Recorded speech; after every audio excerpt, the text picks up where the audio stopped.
Is Ali Hassan Joho a drug cartel?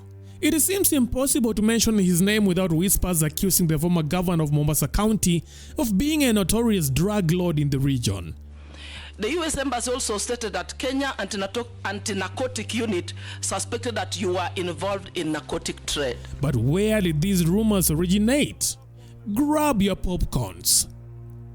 When visiting Mombasa County, it's hard to miss the sight of young men and women crowded in dingy streets, ingesting substances and wasting away.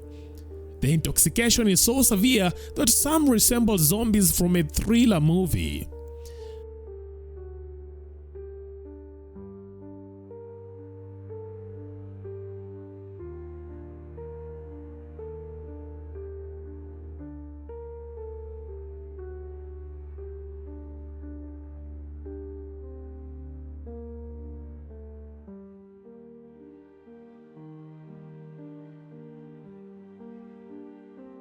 Bibi Gachagua anaweza, sababu si mara ya kwanza. Hii nadhani kama mara ya pili au tatu. Bibi Gachagua oye jamaa. The effects of substances abuse in Mombasa are alarming, with the Office of the Deputy President revealing a survey indicating that 25% of young people aged between 15 to 24 in Mombasa County use drugs, significantly higher than the national average of 6%. The most commonly abused substances in Mombasa County are heroin, cocaine, and bang. According to NACADA, the survey covered 1,819 randomly selected residents from all 6 counties in the coastal region, that is Mombasa, Kilifi, Kwale, Lamu, Tana River, and Taita Taveta. The data shows that 56.5% of the respondents are male, while 43.5% are female. Now, according to NACADA, the top 3 abused substances in the coastal region are tobacco, which is 98.8%, alcohol, which is 97.8%, and miraa, which is 94.3%. And the lowest abused substance in the coastal regions are hashish, which is 25.1%, inhalants, which is 48.3%, and prescription drugs, or rather sleeping pills, which is 51.4%. Now, the government has exerted extensive efforts, including arresting some of the drug cartels in Mombasa, with a few of these individuals mysteriously dying. However, the more the government tries, the more they seem to fail, like chasing the wind, feeling its effect without knowing its direction. Regional Coordinator Nelson Marwa has accused police officers of frustrating efforts in the fight against drugs in the region. Marwa said some rogue officers were working in cahoots with the peddlers and barons, thereby making it difficult to control the growing vice. This is the government's struggle in trying to control substance abuse in Mombasa, unfortunately. But the big question is, where do these drugs come from and who sells them? Whenever this question arises, many fingers inevitably point at Ali Hassan Joho, the former governor of Mombasa County. His name consistently surfaces in discussions about substance abuse. When former Internal Security Minister George Saitoti threatened to release a list of drug laws in Kenya, he claimed that Ali Hassan Joho was among the politicians who were into the business of drug trafficking. I've been informed the following are the honorable members.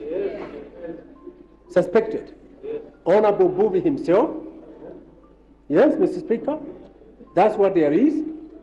Honorable Joho, Honorable Mwao, and Honorable Kabogo. Tragically, Saitoti died mysteriously in a helicopter crash just days after dropping the controversial list of drug lords in Kenya. On August 4th, 2024, exactly 12 years after the death of George Saitoti, Ali Hassan Joho came forward to address the long-standing accusations of his involvement in drug trafficking. During his vetting process as the Cabinet Secretary of Mining and Blue Economy, Joho faced a grilling panel of MPs who demanded to know the truth about these allegations. In a shocking revelation to Kenyans and his accusers, The former governor of Mombasa County stated unequivocally that he has never been involved in drug trafficking and that there is no evidence linking him to any drug business within the country. In 2010, the then Internal Security Minister, the late Honorable George Saitoti, tabled a list in Parliament containing 4 members of Parliament, including yourself as a suspected drug trafficker. The US Embassy also stated that Kenya Anti-Narcotic Unit suspected that you were involved in narcotic trade. Are you aware of these grave allegations and the effects of drug addiction in our nation? If so, kindly shed some light on that. Let me begin with that report. Yes, I thought it tabled a report on a dossier that he was given, that was passed to him through the American embassy. What normally happens is that when you table or pass a dossier, it is investigated, I believe. It is worked on. So that happened. The late Honorable Saitoti, may the Almighty rest his soul in eternal peace, came back to Parliament with a report. He came back to Parliament and tabled a report of investigation and the outcome.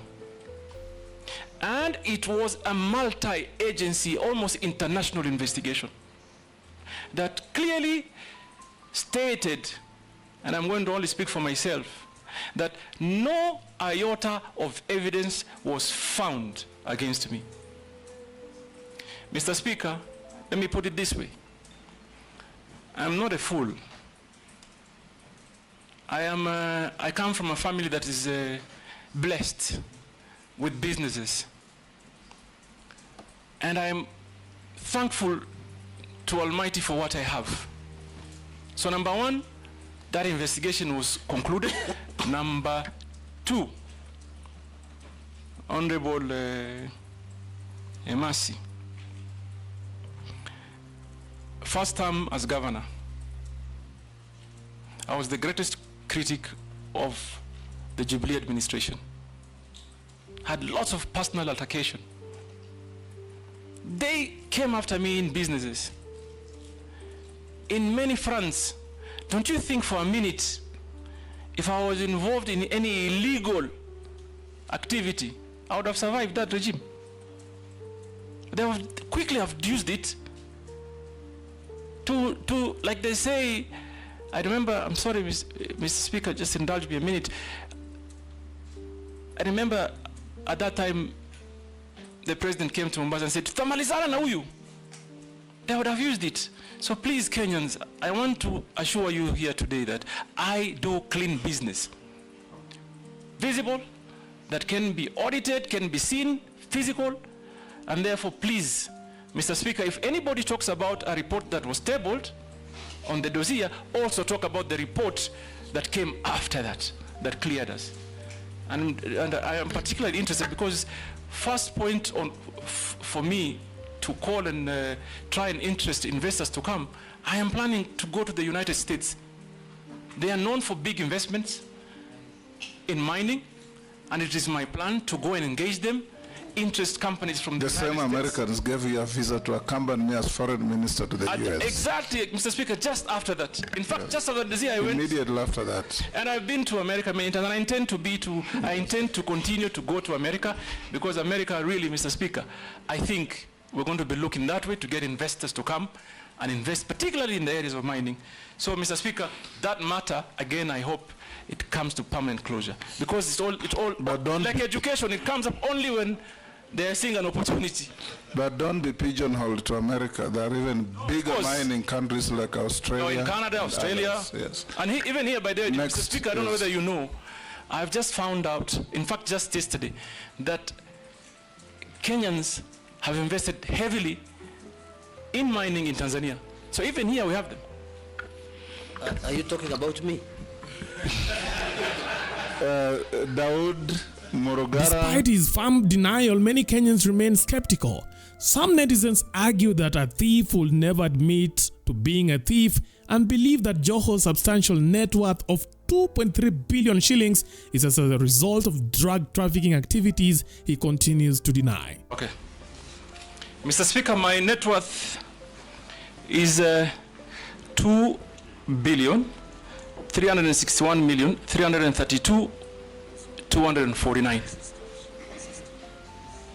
Made out? Largely by developed and undeveloped properties, which include my homes in Mombasa, Vipingo, Nairobi, and Malindi. Shareholding in some property holdings. Shareholding in family businesses. Valuables. Honorable Kimani Ichung'wah referred to them as jewelry, but it's just basically watches.